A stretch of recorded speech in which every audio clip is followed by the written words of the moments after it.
अखण्डमण्डलाकारम् व्याप्तं येन चराचरम्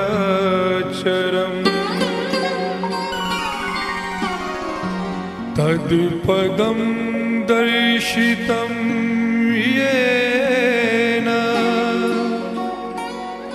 तस्मै श्री गुरुवे नमः।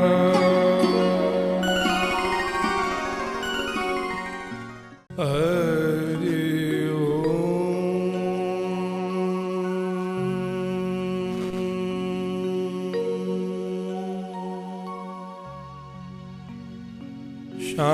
शान्ताकारं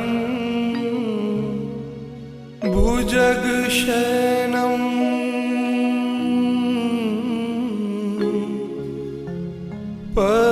पद्मनाभं सुरेशं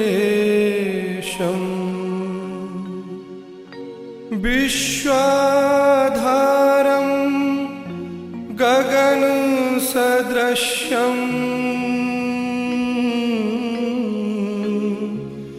मेघवर्णं शुभांगम्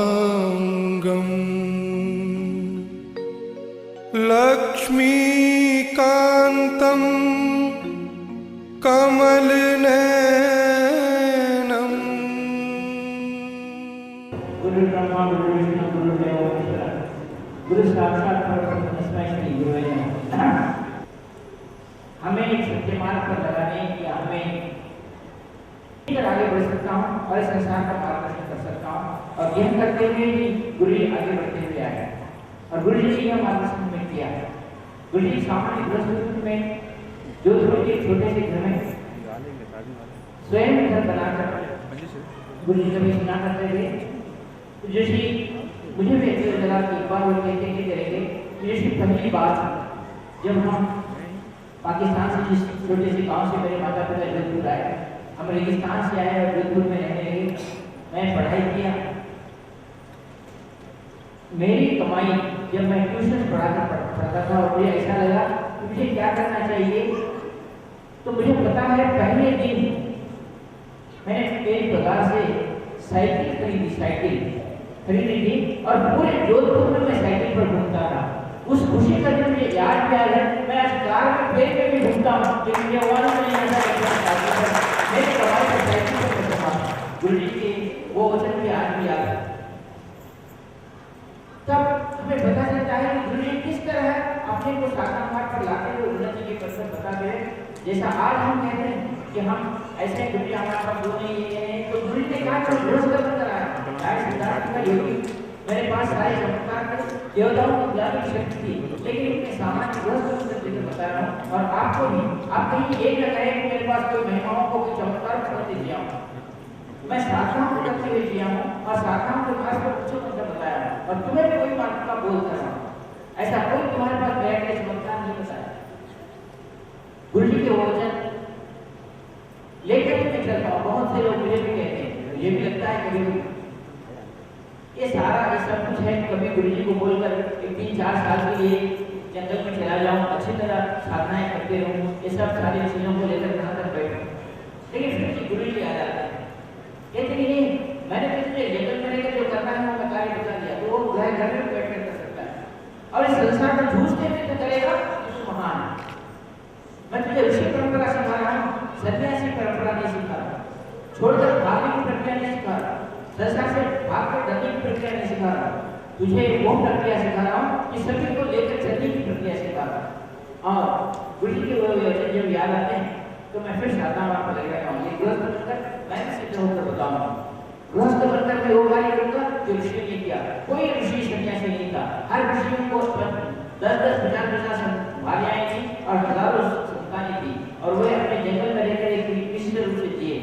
वो केवल साधना मार्ग पर थे, उनके पास हर ऋषि के पास एक विचार था और वे परीक्षण करते थे और उस परीक्षण पर आधारित करते थे और गुरु जी ने वो मार्ग किया, वो मार्ग पर बताया और वो मार्ग चलते रहे। इसलिए मैं कभी तुम लोगों को ये नहीं देगा कि तुम सन्यासी बनो।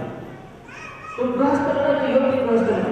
योग्य गृहस्थ उसे कहते हैं जो अपने पति पत्नी और परिवार को आनंदित देखते हुए अपने आसपास रहने वाले गली कुचों और नगर ग्राम को सारे लोगों को संतुष्ट साथ प्रसन्नता देने की शक्ति रखता है, उसे योग्य गृहस्थ कहा गया। और जब तक हमारे लिए योग्य गृहस्थता नहीं आती, हम बस पशुवत जीवन जी रहे हैं।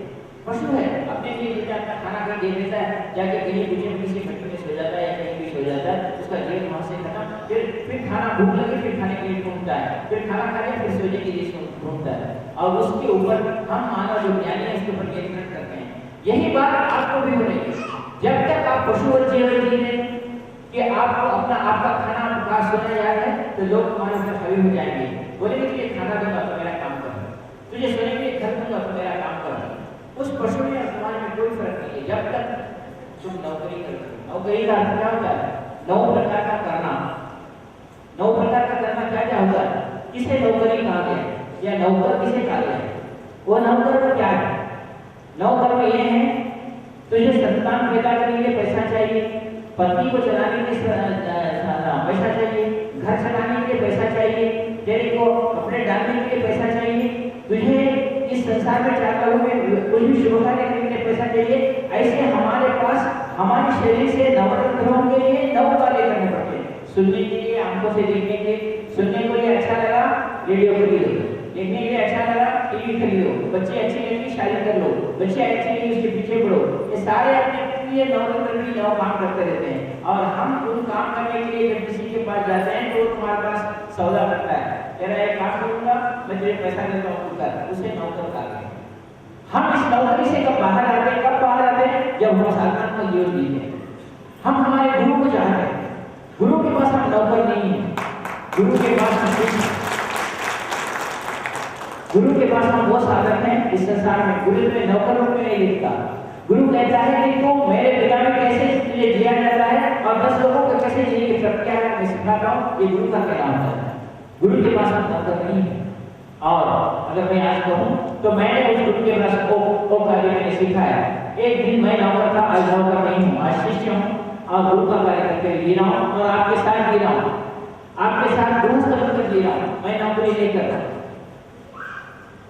इस प्रकार हम हमारे जीवन की जीवन का मार्गदर्शन करते हुए जीवन को सफलमय बनाने के लिए जो कार्य हमने बताया है, क्योंकि वो कार्य है तो जहां भी बैठकर अपनी जगह आप बैठकर जीने की प्रक्रिया करना, अपनी जगह आप बैठकर अपने पत्नी बच्चों को आप जीने की कला सिखाना। केवल हमारा सनातन धर्म था और केवल हमारे धर्म में वो प्रथा थी कि हमने कभी गुलामी नहीं सीखी। गुलामी तो हमारे को सिखाई उन लोगों ने जो बाहर से हमारे पर आक्रमण करते हुए आए। उन्होंने कहा तुम्हारे को जीने के लिए क्या रोटी चाहिए, घर चाहिए, हमारा क्वार्टर मिलेगा रहने के लिए, हमारा गन को यूज करो, हमारे कपड़े भी डालो, हमारे बूट भी डालो, हमारे पास जब तक काम करोगे तब तक ये सब तुम्हारे को काम में आएगा। जब तुम हमारे पास नौकरी रिटायरमेंट हो जाएंगे हमारे जो तुम्हारा घर देख लो। इसे गुलामी और नौकरी का है। लेकिन हमारे घर में ऐसा नहीं था। हमारे भारत में हुनर था, हाथ में कला थी और कला वाला आदमी कहीं भी नहीं सकता है। एक बार हाथ में हुनर आ गया, चाहे वो संगीत हो, शिल्पकला हो, घर का बानी के तरीका हो या अपने और कोई औजार बनाने की प्रक्रिया हो, जिसको वो कला है वो कहीं भी नहीं सकता है। और सनातन धर्म ये बताता है कि हमारे को उस कला से वो विरोध करता है।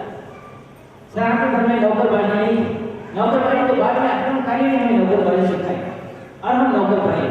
नौकरी करने की तरीका हमारे में आया। हम अकेले जीना छोड़ दिए, हमारे पास अकेले जीना नहीं आता। अब हम ढूंढते रहते हैं कि कौन हमें अच्छा नौकर बनाएगा। हम नौकर बनने के तैयार हैं, हम गुलामी करने के तैयार हैं। लालच में गुलामी करने के लिए कौन अच्छा फंसा जाए उसके बाद उसके पीछे भागने के लिए, लेकिन गुरु के पीछे नहीं भागेंगे। क्यों नहीं भागेंगे? क्योंकि विश्वास नहीं गुरु में कैसा होगा हमारा। एक बार उसी गुरु ने दोनों हाथ उठाकर आधार हमारे उनके गुरु को छोड़ कर दो, देखो तो देखो क्या होता है। एक दिन मरने का 2 दिन पहले मरेंगे ये सोच कर गुरु को अपने आप को सौंप दो। गुरु तुम्हें उबारेंगे, कभी मरने नहीं देंगे। ऐसा कोई प्रयास करेंगे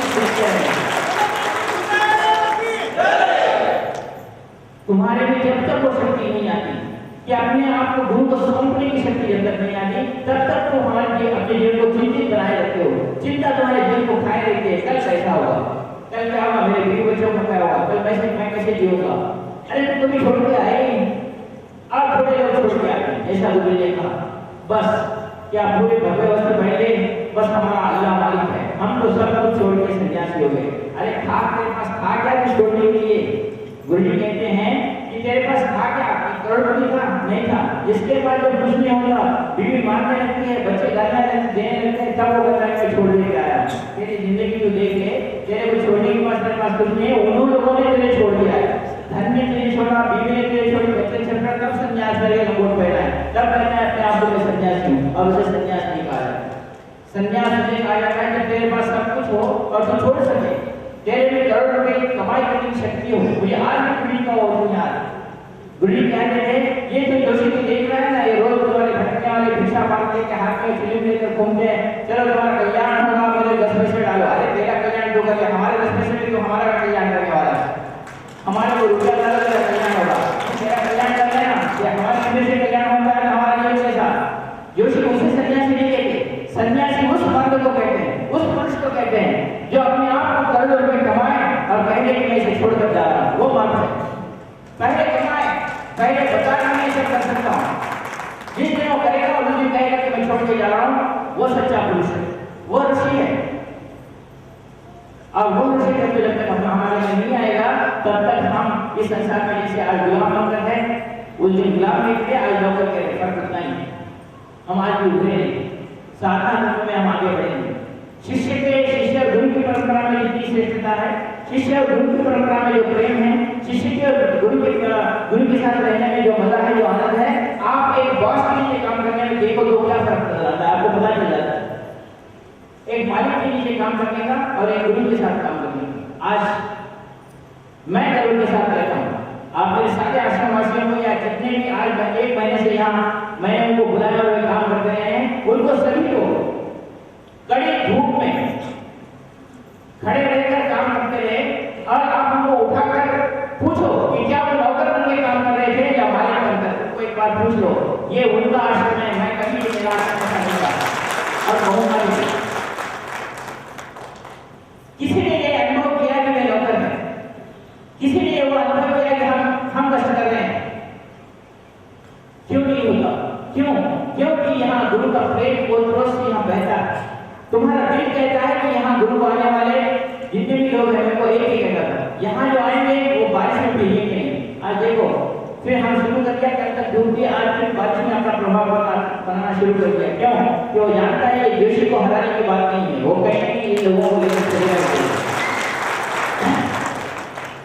एक जमाने में तूफान जब हमारा बिल्डिंग नहीं बना था तो तूफान खड़े कर देते थे, हमारे पंडाल उड़ाने की बात करते थे। आज हम लोग पंडाल खटके बैठे हैं तो उनको सुधरवा नहीं कि इनको क्या करें, दूर से भी सुनते हैं, ये बात से सुनते हैं, हमारे से लड़ने के लिए तैयार। हम लड़ने के लिए उस समय भी तैयार थे, आज भी तैयार है, क्योंकि हम गुरु जी के और यही लड़ने की प्रक्रिया हम अगर हमारे जीवन में निरंतर चालू रखें तो हम कभी हारेंगे। हम जीवन में वो सनातन धर्म की स्थापना करेंगे, वो ऋषि तत्व को स्थापना करेंगे जिसे हम चाहते हैं। मैं ये नहीं कहता कि जीवन में पैसों की जरूरत नहीं है, पैसा हर एक को चाहिए, धन हर एक को चाहिए, धान्य हर एक को चाहिए, अच्छी सुंदर पत्नी हर एक को चाहिए, बच्चे सुंदर अच्छे हर एक को चाहिए। लेकिन सुंदर पत्नी को लेके आए तो हमारे लिए वो परेशानी युक्त ना बना, सोना खरीद के लाए तो चोरों को न्योता देने वाली बात ना हो, और हम ऐसी कोई कमाई ना करें जो लोग उठा के ले जाए। हमारे पास ऐसी कमाई एक ही कमाई है और वो है साधना, हमारे को उठा के ले जाए। जिसे वो साधना किया तो उसके पास जो कुछ है उठा ले जाओ और वो फिर हजरत के साथ बैठा है। यही बात थी जब मोहम्मद घोरी काशी पर आया और उसने पहली बार काशी को देखा तो हर मंदिर, हर काशी का मंदिर सोने के दरवाजा, सोने के खिड़कियों के साथ, सोने के सलाखों के साथ। अरे सारा इतना ये काशी क्या चीज है, कहाँ हर मंदिर सोने का। आया एकदम पूरा पहले दिन आते ही उसने गाय का मांस खाया, जैसा ही काशी में गाय कटी वहां के लोग निर्वीर्य हो गए, मंदिर निर्वीर्य हो गए। वो खा के आया और मंदिरों की कला छीन हो गई। उसने पहले सारे सोनों को लूटना आरंभ कर दिया। उस समय के ब्राह्मण इतने खुश थे क्योंकि उनको सारी विद्याएं आती थी, वो बैठे बैठे सारे लोग जीते थे और उनको कभी लड़ाई झगड़ने का कल्पना भी नहीं आया कि लड़ाई झगड़ा करना है।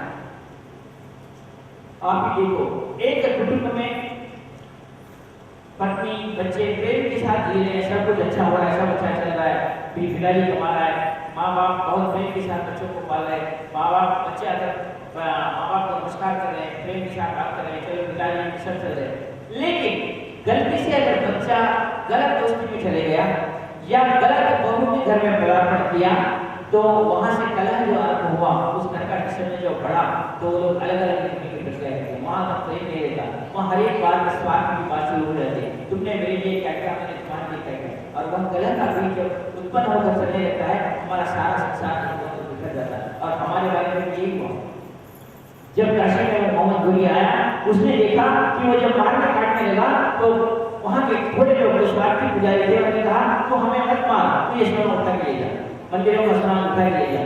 अब उसे पता लगा कि जब मेरे को डराते हैं तो ये सोना दे देते हैं, तो उसने कहा इसको डरा, सोना उठा के ले जा, तो वो ऐसा सोना उठा के ले जाने लगा। जब ये आदत उसको हो गई तो पहली बार गया तो उसने सभी को विद्या दी, उठा के सोना उठा के भाग गया। फिर दूसरी बार आया, फिर सोने के दरवाजे पे आया, फिर उनको सोना की विद्या दी, फिर सोना क्या गया सारे दरवाजों के साथ, फिर सोना अपना, फिर आया, फिर डरा, फिर उन्होंने सोना निकाल के सोना ले जा। ऐसा वो 18 बार आखिर उसको ये दम आ गया कि एक काशी को लूटने के लिए मेरा सारी जिंदगी में सारा सोना ही सोना है, एक काशी का, तो बोले ये सोना कैसे क्या करते हैं ये बताओ। मैंने कहा सोना लगता है कैसे करते हैं, पीछे सोना जो गाय खाता है या जो तेरा पीता है या ये सारे कार्य करता है उसको सोना बनता ही नहीं। जब तक हृदय पवित्र नहीं होता, भावनात्मक नहीं होता, तब तक सोना बनता है। तब बोला तुम सब लोग पवित्र होना, तो चलो मैं तुम्हारे को उठा के ले जाता हूँ और मैं जहाँ बैठता हूँ वहीं सोना बना, मैं तुम्हें सब उठा के ले जाता हूँ। तब सब लोगों ने सब मिलकर सब लोगों ने विरोध किया, लेकिन तब तक वे निर्भीक थे, कल उन्होंने युद्ध की तरह सीखी नहीं थी, उनको मारने की प्रक्रिया आई, केवल उन्होंने विरोध किया कि हम नहीं आएंगे। कहते हैं कि एक दिन काशी के ब्राह्मणों को 2000 लोगों को एक दिन काट के फेंक दिया हुआ, आएंगे तो और लेकिन बताओ। और बाद में उसने अपनी काशी का सूर्य उठाने की बात की, जो स्वर्ण प्रदायक है, जो सोना देने वाली प्रक्रिया है। मेरा कहने का मतलब यही था कि हम कुछ कार्य करते करते हम झगड़ना भूल गए।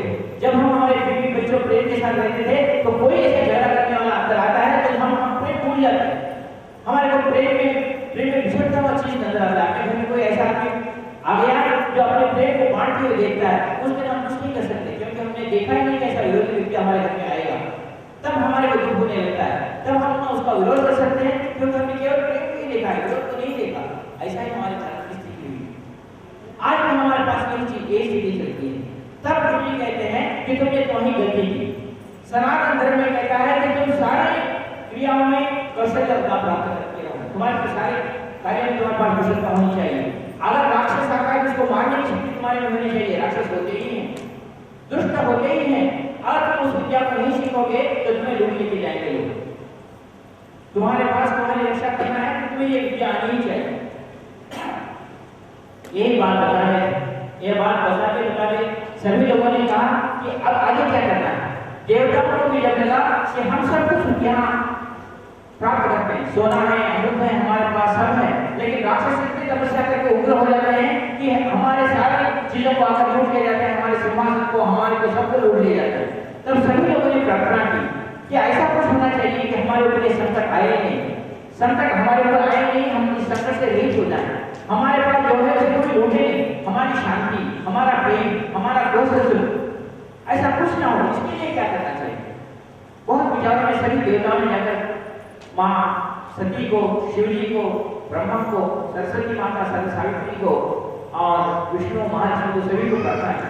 सभी ने सोचा कि हाँ, हमारे बार-बार देवताओं पर इन राक्षसों से उपद्रव होते हैं, इन राक्षसों से हमारे ऊपर संकट आते हैं, इन संकटों को टले कैसे, क्या करना चाहिए?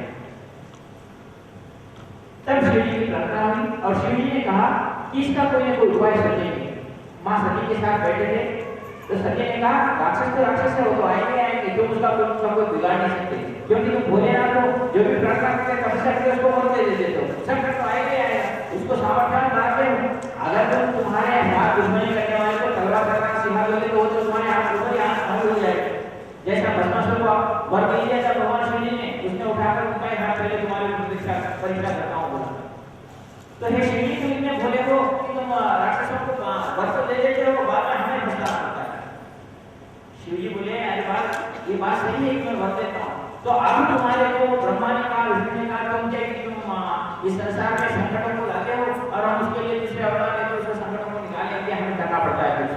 ब्रह्मा ने भी कहा। तो शिव जी को लगा कि सारा कार्य मैं ही वर मैं ही देता हूँ, संकट को निर्माण मैं ही करता हूँ और मैं ही स्थिति बातों से जूझता हूँ, तो मुझे अभी संकट को नहीं करने के कुछ न कुछ करना है। तब उन्होंने सती के साथ कहा। सती ने कहा यह शिव मैं तो तुम्हारी पत्नी रही, अर्धांगिनी रही, मेरे को इस बारे में उतना कुछ पता नहीं। तो शिव जी बोले मुझे भी पता नहीं लग रहा क्या करना चाहिए। तो सती को उन्होंने कहा मैं तपस्या के लिए जाता हूँ। सती ने कहा तपस्या विपस्या छोड़ो, मैं यहाँ पति बैठी हूँ, तुम तपस्या करे तो क्या पूरी वालसा की गति हो जाएगी या संसार गुरु को कैसा करे, नौकरी छोड़ना नहीं। मेरी पत्नी ने पहले कहा नौकरी किसी बात में छोड़ना नहीं, तुम गुरु जी के पास जाना, क्योंकि तुम्हें नौकरी करते हुए जीना है तो मेरे साथ जियो, नहीं तो मैं तुम्हारे साथ चल। ऐसा ही शिव जी का विचार हो गया कि वो बोलती नहीं कि तुम्हें जाना नहीं है। शिव जी परेशान हुए, बोले अभी कुछ न कुछ तो नाटक तो करना ही है, क्या करना, नाटक करना चाहिए। उसके पिता ने यज्ञ आरंभ कर दिया, सती के पिता ने यज्ञ आरंभ कर दिया और सती को कहा। सती ने देखा कि कुछ होने वाला है, पहले ही महाकाल काल पुरुष बोले सभी देवता आज तक मेरे ऊपर टूट पड़े कि मैं वरदान देकर राक्षसों को वरदान देता और सारे संकटों को खड़ा करता हूँ। अब तुम्हें बताता हूँ कि मैं तुम्हारे वजह से संकट कैसा उत्पन्न होता है। और दक्ष प्रजापति को उन्होंने कहा, दक्ष प्रजापति ने माना, सती को नहीं बुलाया, कि सभी को मालूम है और सती ने जाने की आज्ञा मानी कि मैं जाती ही। सती गई, अपमानित हुई। सती ने योग अग्नि से अपने आप को दहन कर दिया और संकट उत्पन्न हो गया। संकट जैसा ही उत्पन्न हुआ, देवता भागने लगे, कुत्या को शिव जी ने छोड़ा। सती का देह अपने शरीर पर धारण किया और वे आज अपने 18 शक्तिपीठों की स्थापना उन्होंने की। 18 शक्तिपीठों के साथ 52 शक्तिपीठों की स्थापना की। आज जब आपको सभी को ज्ञान है तो 18 शक्तिपीठों में हो या कहीं हो, कहीं भी ऐसा नहीं है कि उनके भैरव हैं और महाकाल के रूप में शिव जी है। 18 शक्तिपीठों में स्थापना हुई, उनको मानता गया और जब ये सारे कार्य हुए आगे आए तो उन्होंने कहा कि शिव जी ने कहा कि ये संकट तो नया उत्पन्न हो गया है। भगवान विष्णु ने कहा कि ये तुमने क्या किया। शिव जी ने कहा तुम ही तो कहते हो कि देवताओं पर संकट बार बार आते हैं और इस संकट में निवारण कैसे। इसलिए सती ने भी इसका उत्तर नहीं दिया, इसलिए सती योग में मिली गई। ये संकट तो मेरे ऊपर पहले आ गया क्योंकि मैंने संकट का निर्माण किया है, इसका प्रायश्चित मैं कर रहा हूँ। ऐसा शिव जी का कहना था। देवताओं को कहकर देवताओं की आंखों में आंसू आए। उन्होंने कहा लेकिन कुछ ऐसा तो करो कि आगे ऐसा कुछ ना हो। तब मैनाक की पुत्री हिमवत पार्वती की पुत्री पार्वती के रूप में सती ने जन्म लिया। अपने अंगों से अपने अंगों के वजह से एक सुंदर पुत्र को जन्म लिया। और ये गणेश जी की कहानी आपको पता है। जब गणेश जी हुए, उनका सर कटा, विष्णु भगवान ने शिव जी ने हाथी का सर को लगाया और उनको कहा। तब शिव जी को प्रज्ञाशाली ब्रह्मा कह रहे थे अब मुझे याद आया, मैं एक बात कहता हूँ, इस विघ्न विनायक को कि अपने देवताओं पर विघ्न नहीं आने हैं, तो इस गणेश की पूजा करना उनको किसी प्रकार का विघ्न नहीं आएगा और विघ्न विहार के रूप में जाने जाएंगे। जहाँ इनकी प्रथम पूजा होगी वहाँ विघ्न नहीं आएंगे। ऐसा शिव जी ने कहा और वरदान सारे देवताओं ने दिया। इस गणेश जी की पूजा जो करते हैं उनको विघ्न नहीं आएगा। ऐसे विघ्न विनायक की उत्पत्ति करने वाले भगवान शिव और पार्वती, इस संसार में गणेश जी की जब सृष्टि हुई, गणेश जी को विघ्नहर्ता कहा गया और सारे कामों के पहले गणेश जी का पूजन आरंभ हुआ। मैं यही बात कह रहा था कि अगर आप 18 शक्तिपीठों में और 52 शक्तिपीठों में देखोगे तो गणेश जी की मूर्ति बाहर लगी हुई है, माता के अंदर मंदिर में कहीं नहीं है, क्योंकि इससे पहले गणेश जी थे। गणेश जी पार्वती जी के आने के बाद 18 शक्तिपीठों में गणेश जी की स्थापना हुई ताकि उन मंदिरों पर किसी प्रकार का संकट न आए। और जहाँ प्राण प्रतिष्ठा नहीं हुई उन गणेश या उन मंदिरों पर फिर ये लोग टूट पड़े थे। तब इस संसार को ऐसा हो रहा था। तो पहली बार इस गणेश की विधान को, पूजा को किस तरह करें, यह बात द्वापर युग में आरंभ हुई। द्वापर युग में जब पता चला कि भगवान श्री कृष्ण महाभारत युद्ध को करने वाले हैं और सारे संसार को कष्ट पहुंचाने वाले दुष्टों का नाश करने वाले हैं, तो तब कृष्ण की प्रिया राधा ने पहली बार अपने गोकुल में कहा कि हे कृष्ण, तुम पर कोई विघ्न न आए, इसलिए मैं गणेश जी की पूजा करती हूँ।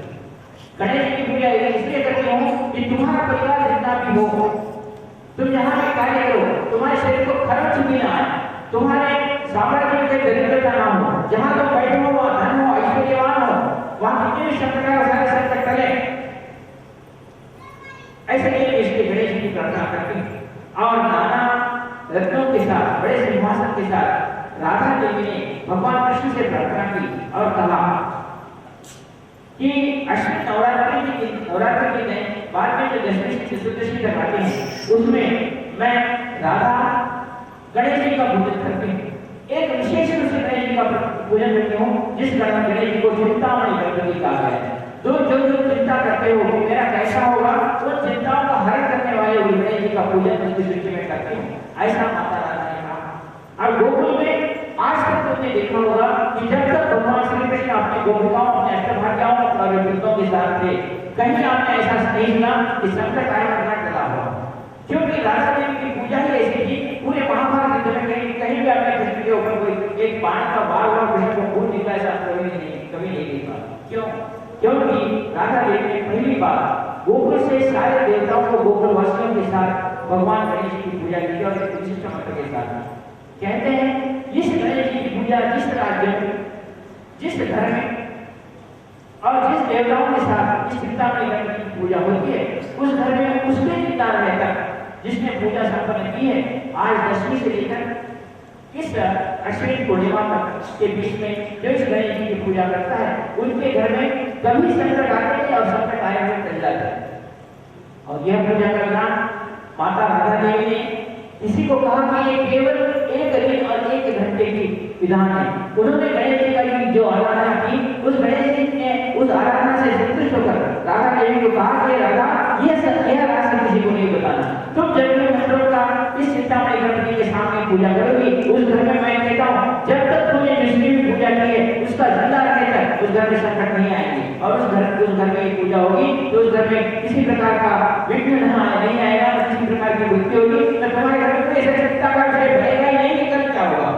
हर एक को हमें चिंता बनी है कि कल क्या होगा, मेरे बच्चा स्कूल गया, ये आएगा नहीं आएगा, मेरा पति बाहर गया है, कैसा होगा, मैं आज अच्छी हूँ कल बीमार नहीं हो जाऊंगी, आज नौकरी कल नौकरी में चली नहीं जाएगी, आज पैसा है कल, ये सारी चिंताएं हमें लगेंगी, एक के पीछे कुछ ना कुछ लगेगी। लेकिन जिस गणपति चिंतामणि गणपति का यज्ञ स्थापना करते हुए इस आज की दशमी से लेकर पूर्णिमा तक के बीच में गणेश जी का एक घंटे की यह साधना है। ये साधना को जो अपने पास करता है, राधा देवी को भगवान गणेश जी ने वरदान दिया है कि उसके घर में बिना संकट के वो जीव जब तक यंत्र की पूजा करने वाला जिंदा है तब तक वहाँ जहाँ रहेगा वहाँ कोई ऐसा संकट नहीं आएगा। मैं आज तुम्हें एक विशेष बात बताता हूँ।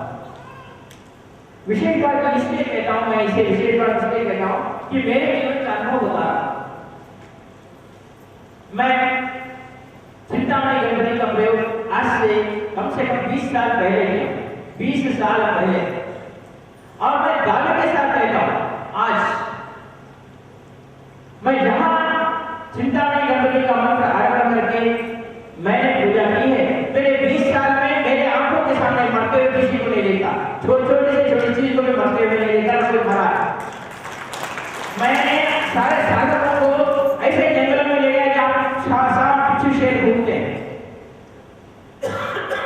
मानस सरोवर जैसे लोगों को मेरे पिताजी जो 70 साल के ले गया, डॉक्टर ने कह दिया था कि वो बच के नहीं आएंगे, मानस सरोवर जाएंगे, उतनी ठंडी है।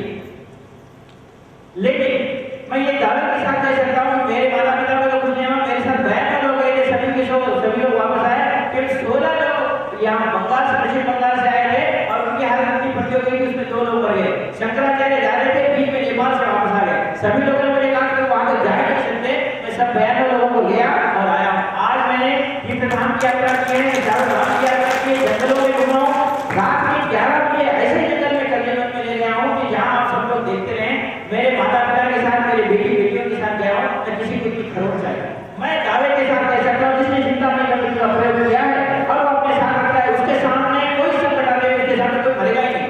मृत्यु होगी उसके पीछे, अगर वो खड़ा है मृत्यु आएगी। और मैंने किसी को मेरे सामने प्राण जाते हुए नहीं देखा है। आप बताओ, मैंने किसी को मेरे सामने आपको जाते हुए देखा है? मेरे जीवन का 25 साल में चिंतामणि गणपति के प्रयोग के बाद की बात है। जब अगर इस साधना में इतनी श्रेष्ठता है तो हम इस दशमी से लेकर पूर्णिमा तक के इस एक घंटे की साधना मैं यही चाहता हूँ कि मेरे साधक की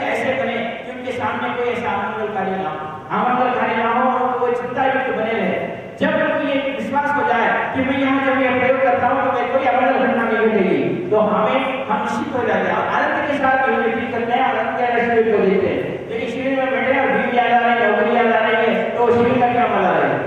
नौकरी में पास क्या करेगा, छुट्टी नहीं लगा के आया था, वो कल जाके बाद गाड़ी देगा, तो ना शिविर में मन है ना नौकरी में मन। ऐसा नहीं, तुम जब चिंता युक्त नहीं, चिंता मुक्त हो जाओ तो तुम सारे कार्य कर सकोगे।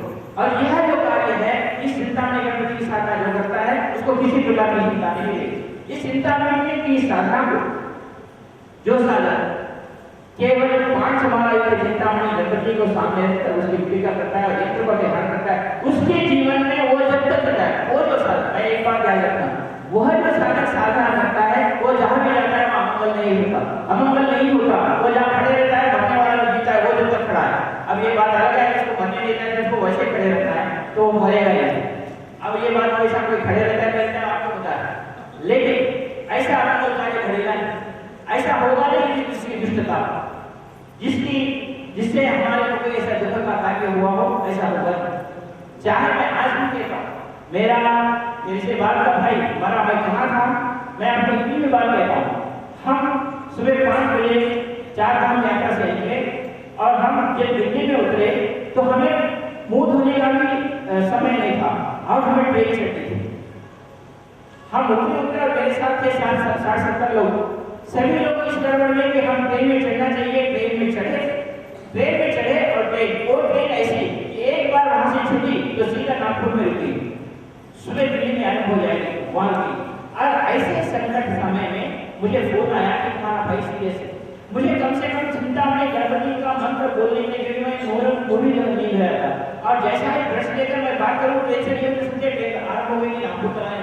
मेरे साथ सभी लोग जो है साक्षी है मेरे लोगों के साथ। और मैं वहां से निकलकर आया, वहां से निकलकर ब्रश भी नहीं करता हूं, दूसरा फोन आया तुम्हारे भाई करिए, मुझे दुख इस बात का तुमसे मैं नफरत नहीं कर सकता। और मैं जिसको चाहकर जो अपने दिल से प्राण करते हुए बैठा हुआ है, जो मुझ पर विश्वास किया है, मैंने उसको आज तक धक्के ही नहीं देखा। और जो मुझ पर विश्वास करता है मेरे ऊपर विश्वास करता है और अपने जीवन में ऐसे अमल करके कार्य घटनाएं ना आए, ऐसा आप समझते हैं तो इस चिंता में गणपति का प्रयोग निश्चय ही आपके जीवन में करें। और आपके जीवन में ऐसा लगे जहां आप जाए कोई ऐसा करेंगे कि मनुष्य पाँव ऐसा आया हमारे घर में अमंगल हुआ, वो तो ऐसा कहते हैं कि हम हमारे उनके घर में जाते हैं अमंगल का स्थान आरंभ हो जाए, ऐसा नाम हमारे घर हमारे पाँव मंगलमय है। माता राधा ने श्री कृष्ण भगवान के साथ, जबकि श्री कृष्ण भगवान उनके साथ थे, उन्होंने पूजा संपन्न की। अगर आप ब्रह्मवैवर्त पुराण ये पुस्तक पढ़ते हैं तो उसमें राधा जी का एक पूजन का विधान आता है और राधा जी जब बात कर रही थी तो राधा जी को एक चिंता हुई। राधा जी जब आई तो राधा जी के पति, उनका नाम था बायन, उनकी शादी हो गई और सास तो आपको मालूम है किसी भी सास तो भाग होती है, सास तो बहू को सताती है। और राधा की जो सास थी वो राधा को कभी बाहर जाने नहीं देती, क्या कहती थी जो बाहर खींचे जा रहे हैं। अब राधा को तो कृष्ण का मिलन था तो यमुना नदी के पर था, पति घर में और राधा यमुना नदी के किनारे। ये जब सास को पता लगा तो इसको जाने नहीं देना चाहिए, ये निर्णय कर लिया। अब राधा को लगा कि अगर ऐसा ही जीवन मिलने तो क्या मजा रहता है। उसने श्री कृष्ण से पूछा तो राधा ने कहा नहीं राधा तुझे याद नहीं कि गोकुल में तूने गणेश जी की पूजा की। राधा को याद आया कि गणेश की पूजा मैंने की थी। और इस नवरात्र के बाद जब यमुना नदी के किनारे कृष्ण ने फिर गोलोक में की हुई गणेश जी की पूजा करवाई, आपको आज भी याद है। किसी को पता नहीं कि आज की राधा का भी एक पति था और राधा के पति का नाम क्या था, राधा के पति ने राधा को कैसे छोड़ा और राधा कृष्ण के साथ कैसे रही, ये किसी को भी पता नहीं। क्यों उसने चिंता में यह प्रयोग किया था, पति ने चिंता छोड़ दी और राधा ने चिंता छोड़ दी, राधा कृष्ण के साथ चले गए बड़ी बड़ी। तो इसका मतलब ये हुआ कि हम इस प्रकार का कोई भी ऐसा करें, उसकी सास ने फिर कोई कष्ट देना नहीं किया। राधा ने कहा कि मेरा जन्म लोक कल्याणार्थ पैदा हुए कृष्ण के साथ जीने के लिए ही हुआ, मैं ये प्रयोग करूंगी तो कृष्ण के साथ रहूंगी, न सास कृष्ण बोल जाएगी न कुछ नहीं, ये लोक कल्याण करना है, नहीं तो आप कहो यमुना नदी में मैं चली जाऊंगा, मुझे जीना नहीं, मैं कृष्ण के साथ ही रहूंगी। और उस रायन का मतलब कृष्ण, राधा के पति का नाम रायन था, वो भी एक वीर गंधर्व थे। शाम को उनको वहां आना पड़ा था और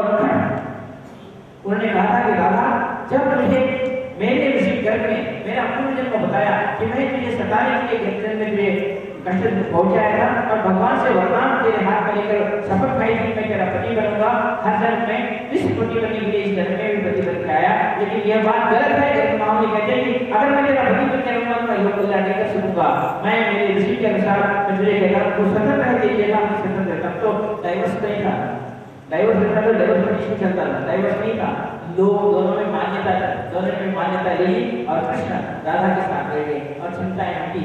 तब राधा कहती है कि गोकुल के वासियों को भी षष्ठी नवरात्रि में भगवान श्री कृष्ण सभी जगह में गणेश जी का पूजन करते थे और गणेश श्री कृष्ण के आराध्य देवता थे, राधा के आराध्य देवता गणेश भगवान। और आप देखते हैं कि पूरे गोकुल में ऐसा कभी संकट या ऐसा कोई ऐसी चीज नहीं आई जब चिंतामणि के गणपति का प्रयोग किए। और जब तक श्री कृष्ण राधा थे गोकुल आनंद में था, रसमय था, रास और वृंदावन के साथ रासमय रासलीला का जीवन बीता था। आपके जीवन में अगर आप चाहते हैं कि आप कोई भी कार्य करते समय या कोई अच्छा शुभ कार्य करते समय आपके घर में संकट ना आए, आपके व्यापार या आपका कोई भी संकट युक्त ना हो, आपकी साधनाएं करते समय आपके जपमालाएं न रुक जाए, आपके जीवन सुखमय और शांतिमय हो, चिंतामय ना हो, तो इस गणेश साधना को जरूर संपन्न करें। मैं आज उस राधा के चिंतामणि गणपति को प्रयोग को ब्रह्म वैवर्त पुराण में देखा था और चिंतामणि गणपति का यंत्र मुझे मिल ही नहीं रहा। उसको ढूंढने के लिए कम से कम मुझे आज इतने दिन यहाँ से काम करता रहा, रोज पुस्तकों के पीछे बैठा हुआ। और आप अगर कोई आए मेरे साथ तो देखते हैं कि मेरे टेबल के बगल में 3 पुस्तकें पड़ी हुई, केवल इसलिए कि चिंतामणि गणपति का यंत्र कहाँ है ढूंढने के लिए लग गया। कम से कम मैंने 100 से 200 पुस्तकों को टटोला कि चिंतामणि गणपति यंत्र कहाँ मिलता है। अगर आश्रम में रहने वाले तो लोगों सभी लोगों ने देखा होगा मेरा टेबल और मेरे टेबल के पीछे है कितनी पुस्तकें हैं, सभी ने देखे होंगे कि मैं कितने दिन तक उन पुस्तकों को लेकर बैठा हूँ। और चिंतामणि गणपति का यंत्र जब मैंने ब्रह्म वैवर्त पुराण में देखा और इस अश्विन नवरात्र के दिन मैंने कहा मेरे साधकों को यह साधना केवल एक है, क्योंकि आपको घर को जाकर तो साधना करने वाले ये तो मेरा ठान विश्वास है कि मैं तुम्हें घर पे कभी साधनाएं नहीं दूंगा, मेरे सामने ही साधना करें, साधना का फल यही है। क्योंकि तुम्हारे ऊपर भरोसा उठ गया है, तुम घर के जाने के बाद साधना नहीं करेगी, तुम्हारे घर को जाते ही नौकरी याद आएगी, बीवी दिखेगी, बच्चे दिखेंगे और उसके बाद दोस्त दिखेंगे और आपका परिवार अपना व्यापार देगा, मुझे भूल जाएगा 1 मिनट में। क्योंकि तुम्हें अगर याद रखना है तो तुम्हें यहाँ से चार्ज करके भेजना है और मैं यही वही कार्य करता हूँ। आपको अभी समय 1 बजा है, 3 बजे मैं आज वह मूर्त का चिंतामणि गणपति प्रयोग आपको दूंगा जो केवल 1.5 घंटे की साधना है। आप यहाँ मेरे सामने ही करेंगे।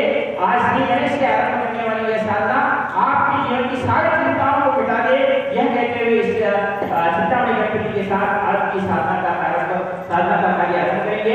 अभी 1 बज रहा है, आप सब लोग भोजन कर लें, कोई स्नान करने की जरूरत नहीं है। मेरे गणेश जी वो भी लड्डू भगवान है, खाना पहले बाद में सब कुछ करते हैं। आप बिल्कुल खाना खाने के बाद में मेरी साधना कीजिए। यहाँ अगर बैठ सकते हैं, मैं 3 बजे चिंतामणि गणपति प्रयोग आपको दूंगा।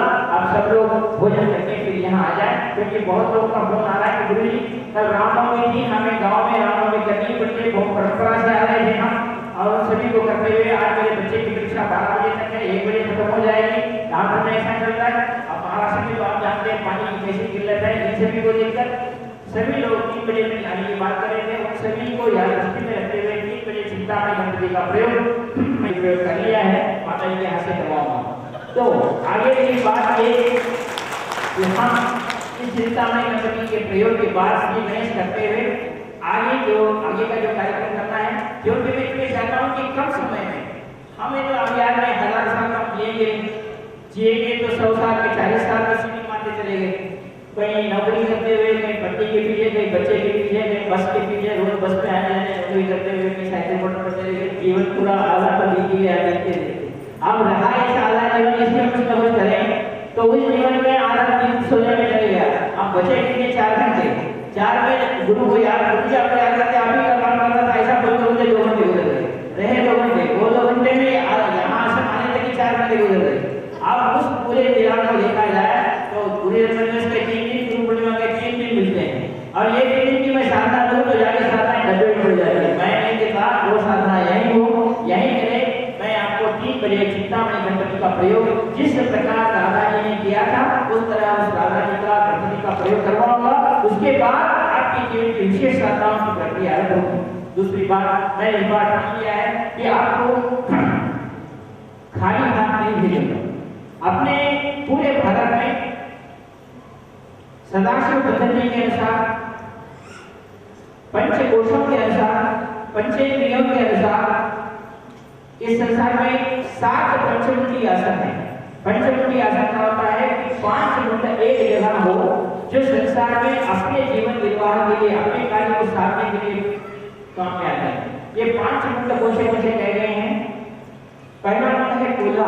कोला को जानते हैं, इसे सियार कहते हैं, जो माता महालक्ष्मी ने जिसके ऊपर पांव रख के हमें कराया और कोलापुरवासिनी कहलाई गई है कि जिसके सर पर माता अपना चरण रखकर बैठी हुई है और स्थिर है, उसे कोला कहा गया है। उस कोल्हे का कोल्हा का मुंड अगर हम अपने पास रखकर उसके ऊपर बैठते हैं तो हमारे महालक्ष्मी तत्व आता ही है। नंबर दूसरा है सांप। कुंडली जागरण प्रक्रिया में मूलाधार में बैठे हुए सांप अपने मूलाधार में बैठे हुए हैं, उसको जब तक चैतन्य होकर जागृत करते उसकी कुंडली जब तक ऊपर उठाते नहीं, हमारी कुंडली जागरण होती है, हम अध्यात्म दृष्टि से ऊपर उठते हैं। इसलिए सांप का दूसरा मुंड कहा गया है। तीसरा मुंड है वानर। वानर का मुंड ऐसा होता है, वो संसार भर में कितना ही बदलदार और कुछ भी हो, छोटे से टहनी पर जहाँ से कूदना है वहाँ से कूदता जाता है और अपना काम करता है। उसको किसी प्रकार का वजन उसके शरीर में नहीं रहता और उसकी कुंडली जागरण की प्रक्रिया उसके दुम में होती है। दुम का मतलब होता है, आप जानते हैं, पूंछ में कुंडली जागरण की प्रक्रिया होती है। और वानर का मुंड इस संसार में नर बनने से पहले जिस प्रकार की औषधि वो खाता है, कभी आप वानर को ऐसे रोग से पीड़ित नहीं दिखोगे जो बुखार से पीड़ित है या वो किसी सर्दी से पीड़ित है। वानर को एक बार सर्दी में बिठाओ, धूप में बिठाओ या कहीं भी बिठाओ, वह अपने आप को पूर्ण इस तरह से देखता है, उसको प्रकृति से ऊपर प्रकृति को हावी कर लेता है क्योंकि वो ऐसे ही पत्ते खाता है। उसके जीवन में वह मुंड या वह आयुर्वेद इस संसार में वानर के मुंड से ही प्राप्त होते हैं और उस वानर के मुंड को रखा गया। उसके बाद बीच में रखा होता है मानव मुंड, इन सभी को कंट्रोल करने वाला। और 5वां मुंड है हनुमान जी का वाहन ऊंट। इसमें 5वें मुंड में बहुत सारे लोग 4 प्रकार के मुंड को उपयोग करते हैं, एक हाथी, दूसरा ऊंट, तीसरा इस संसार का सबसे खतरनाक जानवर हम जिसको कहते हैं शेर या सिंह।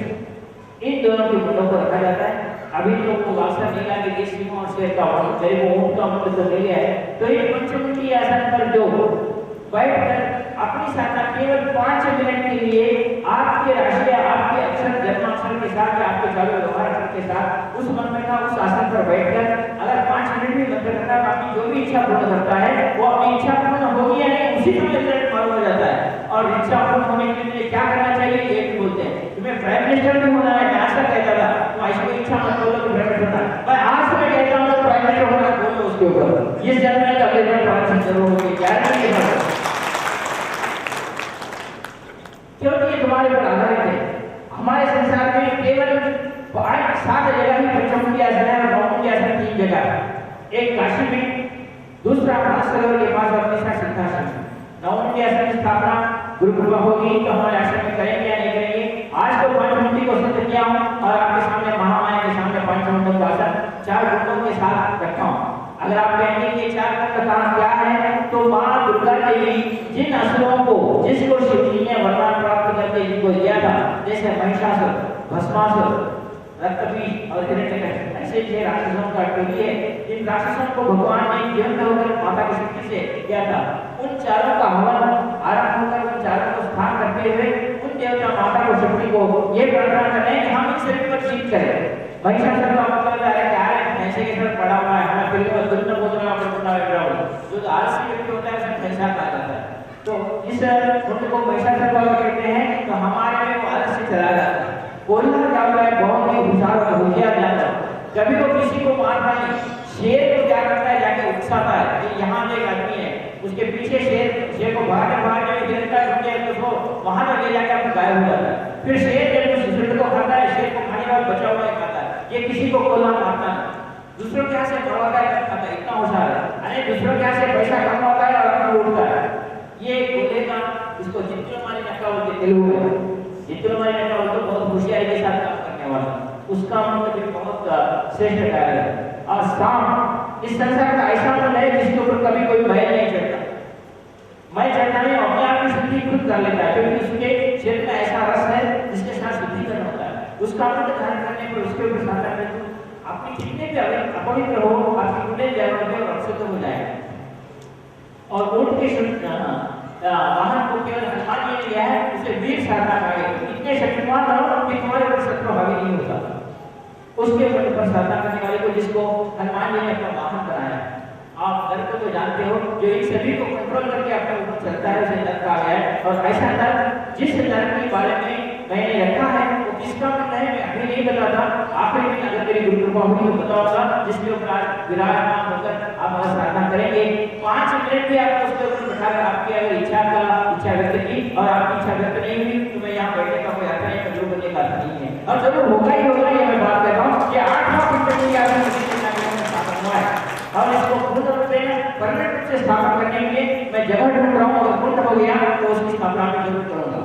उसके लिए जल कुंड का होना जरूरी है। उसके बाद मैं पंचमुखी का स्थापन करूंगा और उस आसन के ऊपर कोई साधन, आज मैंने केवल अपनी इतनी शर्त की है कि जिन्होंने 101 मालाएं अर्जुन की है उनको आसन के ऊपर बैठने का 5 मिनट बैठने का अधिकार मैं जरूर दूंगा और आपकी इच्छाएं पूर्ण हो।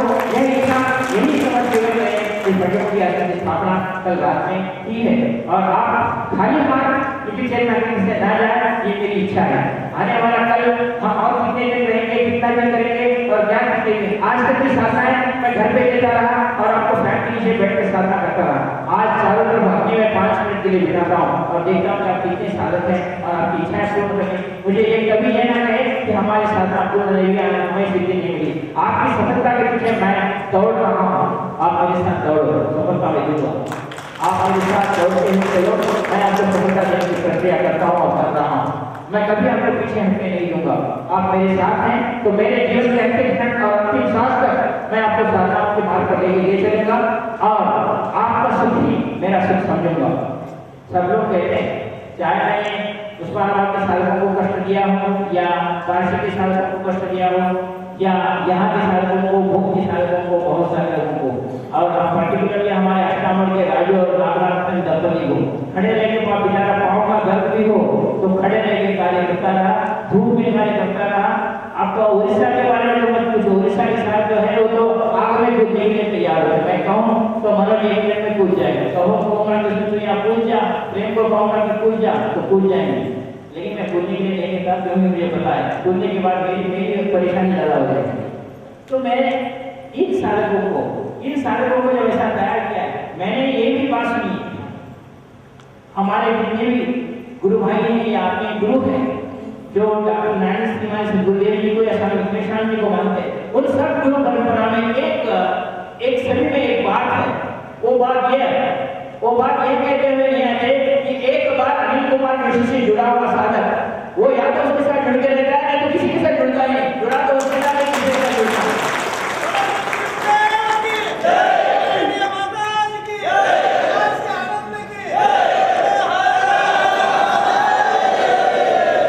तुम चाहे लाख कोशिश करके देख लो उसको, ऐसे साधु बड़े गेट में लंबी गाड़ी वाले साधु बोलेंगे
जो अपने चिंतामणि मंत्र के प्रयोग के बारे में आपको बता रहा था, वसुदेव देव की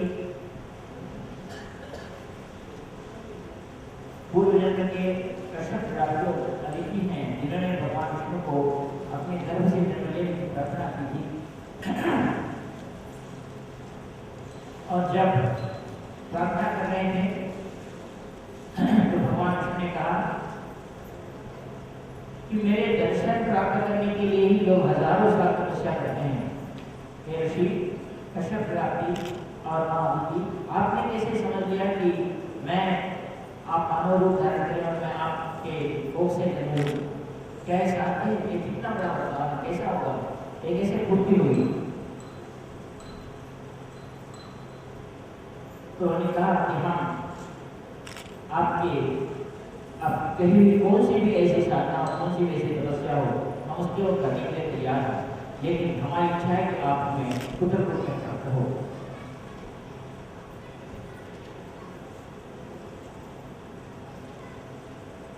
भगवान विष्णु कहते हैं, मैं तथास्तु कह रहा हूं, लेकिन देखो बहुत कष्ट भोगने पड़ेंगे।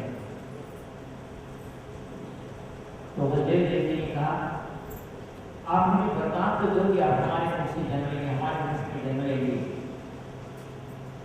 हम प्रयत्न करेंगे कि आपके जन्म से बढ़कर दूसरी तपस्या क्या है, हम उस तपस्या करेंगे। भगवान ने तथास्तु कह दिया। उन दोनों ने मिलकर भगवान शिव जी से प्रार्थना कर कहा कि भगवान विष्णु ने हमारे को तथास्तु कहा कि हमारे को से जन्म लेंगे, लेकिन इसको करने के हमें तपस्या बहुत करनी पड़ेगी और बहुत कष्ट आएंगे, बहुत कष्ट सहना होगा। तो भगवान शिव जी और पार्वती बैठ गए, कश्यप प्राप्ति को लेकर, कश्यप ऋषि को लेकर कह रहे थे कि सही बात है, वो आएंगे, मैं भी भगवान विष्णु के दर्शन के लिए करता हूँ, ऐसे में आपको पुत्र की पूजा प्राप्त करने की बात की, तो कष्ट तो आएंगे, फिर इस कष्टों का निवारण कैसे है? तो भगवान गणेश जी बहुत छोटे थे, भागते हुए आए और अपनी माता पिता की ओर देखा। प्रभु आपके वरदान का इनको ख्याल नहीं, तो कोई ज्ञान नहीं है, आपके वरदान दिया है, यदि संकट आते हैं, मेरी पूजा पर संकट टल जाएगा, आप कश्यप प्राप्ति आगे कैसे पूछ जाए? अगर इसके ऊपर संकट आता ही है, ऐसा भगवान विष्णु ने कहा है, तो ये मेरी पूजा भी नहीं करती। शिव पार्वती हंसते, कश्यप प्राप्ति भी हंसती। जो स्वयं गणेश जी कह रहे हैं कि हम पर संकट आने पर संकटों का निवारण करने के लिए मैं तैयार हूँ, तो उन्होंने कहा कि प्रभु ऐसा आशीर्वाद दो कि हमारे अगले जन्म में हमारे आराध्य गणेश जी हो और हमारे ऊपर जितनी संकट आए हो सकते हैं। आपको पता है, कंस के बहन के रूप में देवकी को गर्भ से लेकर, गर्भधारण से लेकर शादी हुई, तब से लेकर कृष्ण जन्म तक जेल में रहना पड़ा, कितने संकटों का सामना करना पड़ा। कृष्ण को बाहर ले जाने के लिए कितना, जेल से बाहर ले जाने मथुरा में कितना कष्ट करना पड़ा, वो भी आपको उतना ही ज्ञान है। तो उनके आराध्य भगवान गणेश हुए। इसके बाद बलदेव देव के बारे में अगर आप संकट चतुर्थी का व्रत के बारे में सुनते हैं, तो कालिंदी नदी में नाग को मारते समय, कालिंदी नदी में, यमुना नदी में कलिंग नाग का हो या शक्तासुर का वध हो, या फिर जाम्बवंत के साथ युद्ध करने शंकर के साथ जब कृष्ण अंतर गए और 18 दिन तक का युद्ध हुआ, गुफा में कोई जा नहीं सके, तो बहुत जल्दी माता पिता ने कहा कि ये हमारे संकटों पर संकट के आते हैं, और उन्होंने संकट चतुर्थी का व्रत किया, गणेश जी का व्रत किया, और गणेश जी बहुत ही सुख के साथ लौट आए। सत्यभामा को भी जब पुत्र नहीं हो रहा था तो कैलाश पर्वत पर गए, कैलाश पर्वत पर उस समय जाने के लिए सत्यभामा को भी भगवान श्री कृष्ण ने कहा कि पहले हम हमारे आराध्य गणेश जी का स्मरण करके जाएंगे। राधा से ये प्रार्थना की कि आप गणेश जी, हे कृष्ण आपके आराध्य गणेश है तो मेरे भी आराध्य गणेश है, लेकिन मेरी पूजा से गणेश अगर संतुष्ट हो, मेरे कृष्ण कभी आनंदित ही रहे, ऐसा मैं चाहती हूँ, तो मुझे ऐसे गणेश जी की आराधना करनी होगी जो आज तक ना हुई। तब राधा की सहेली भी उसका नाम था नीता। कृष्ण स्वयं राधा के सहेली बहुत ही सुंदर थी, और राधा से भी कृष्ण को ज्यादा प्यार करते थे। तो ये कृष्ण को उसने यही अपने प्रेम भरे स्वर पे कहा, हे कृष्ण, क्या आप जानते हैं कि राधा में और मेरे प्रेम में कोई कमी है, मेरी भावना में कोई कमी है? अगर ऐसा है तो कृष्ण फिर मेरा ये शरीर का सौंदर्य और ये सब कुछ ये सब निष्फल है। अगर मैं आपको पसंद नहीं कर सकी, आपको मैं अगर दे नहीं सकी, तो इस शरीर को मुझे क्या करना देना? मैं इस शरीर को छोड़ना चाहता हूँ। इस शरीर में भावना है, राधा को उतना प्रेम नहीं है, तो मैं जीकर भी कुछ कारण नहीं, मैं जी नहीं सकती। हे कृष्ण, मैं या तो ये कहो कि आप मुझे अपनाओ, या तो कहो कि शरीर प्रेम में नहीं है और मैं शरीर को छोड़ दूँ। कृष्ण ने कहा, नहीं गिरिजा, तुम तुम्हारे में भावना राधा से भी ज़्यादा प्रेम नहीं हो। तो कृष्ण को कहते हैं, तो इसका ये तो बताओ कि उदाहरण के बताओ कि तुम मुझे राधा से भी ज़्यादा प्रेम करते हो या मैं मुझे राधा से भी ज़्यादा प्रेम करती हूँ, तो तुम आपका साथ मुझे दिलाना। फिर चिंतित हो गई कि राधा को अगर पता चला तो राधा पूरी हो जाएगी, लेकिन इसने भी मेरे प्रश्न में डाल दिया है कि मैं उससे प्रेम करती हूँ, तो इस बात को बताना होगा कि गिरिजा किस तरह है मैं जानता हूँ। कृष्ण ने उसको वाली कर दिया, वे विहार करने लगे। आपको तो पता है झगड़ा लगाने वाले बहुत लोग होते हैं, और हमारे नारायण में कला प्रिय तो है ही।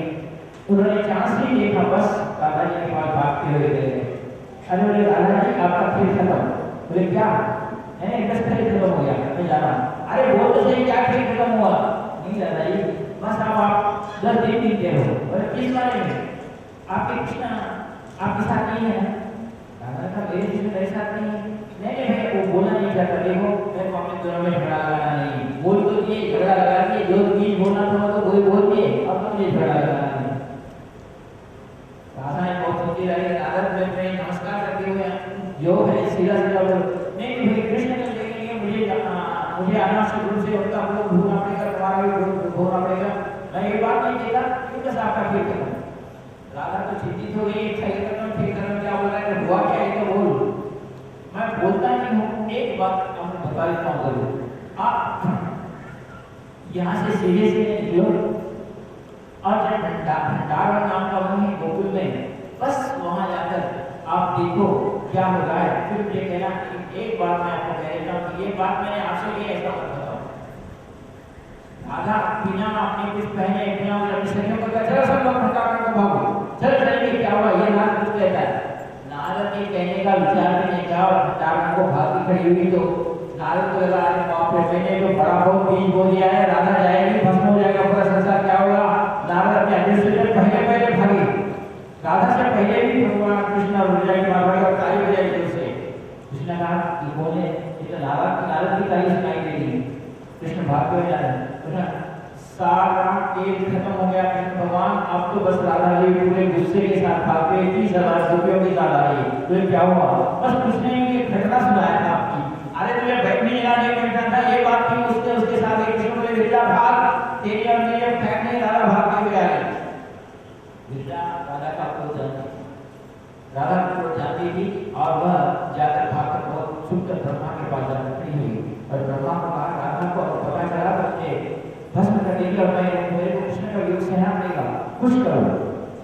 कृष्ण ऐसे बैठे थे जैसे भोले भाई को कुछ हुआ ही नहीं। राधा भागते हुए आई और कहाँ है? बोले क्या तुम किसके साथ थे? मैं किसके साथ नहीं था। सच बता रहे हो? सच बता रहा हूँ। तुमको किसने कहा? तो लाल जी ने पहले उसे किया था कि राम को, क्योंकि यहाँ ताली बजा के जगाने वाले हुए, पाँव को जलाने वाले दोनों भी कड़ी में वजन बदल थे कि नारद की बात तो दोनों को बताना नहीं चाहिए। क्या हुआ बताओ ना, मुझे पता चला है कि आप किसी स्त्री के साथ यहाँ थे। अरे राधा, मैं तेरे से दूसरों को प्रेम करता हूँ क्या? ऐसा हो ही नहीं सकता ना, मैं किसी के साथ प्रेम नहीं कर रहा था। ये कृष्ण का कहना था। राधा अंदर गई, जब देख रही थी क्या, तो कृष्ण भूल गए थे। कृष्ण कभी भी गीत में चाहे संसार में खैर खून खांसी खुशी दावे न करे, इस संसार में खैर किसी को भला कर उपकार करो तो तुम जितना उसको छुपा कर भी प्रेम करो वो कभी छूटता नहीं। खांसी कितना दबाव नहीं होगी, खांसी नहीं। खुशी अपनी मैं प्रसन्नता कितना दबाव वाले चेहरे प्रसन्नता दिखेगी, और वैसा ही प्रेम कितना दबाने की कोशिश करो आएगा बाहर के इसके साथ प्रेम करते। ये हालत भगवान कृष्ण की हुई। जब राधा अंदर घुसी तो देखा था पूरे फूल पड़े हुए हैं, साथ में बाल भी बिगड़े पड़े हैं। कृष्ण के उठे बाल किसके, ये सब फूल पड़े हुए किसके, कृष्ण निरुद्ध हो गए, देखते रहे कुछ बातें नहीं कर रहे हैं। तो तुम सब रासलीला रचाते हो, सभी के साथ रहते हो और मुझे कहते हो किससे प्रेम करता है। मैं तुम्हें पहले ही बोली हूँ 16,000 गोपिकाओं के साथ आपने शादी की, मैंने कुछ कहा नहीं कहा, 8 भाइयों के साथ कुछ कहा नहीं कहा, अब ये कौन आई है नहीं ये बताओ।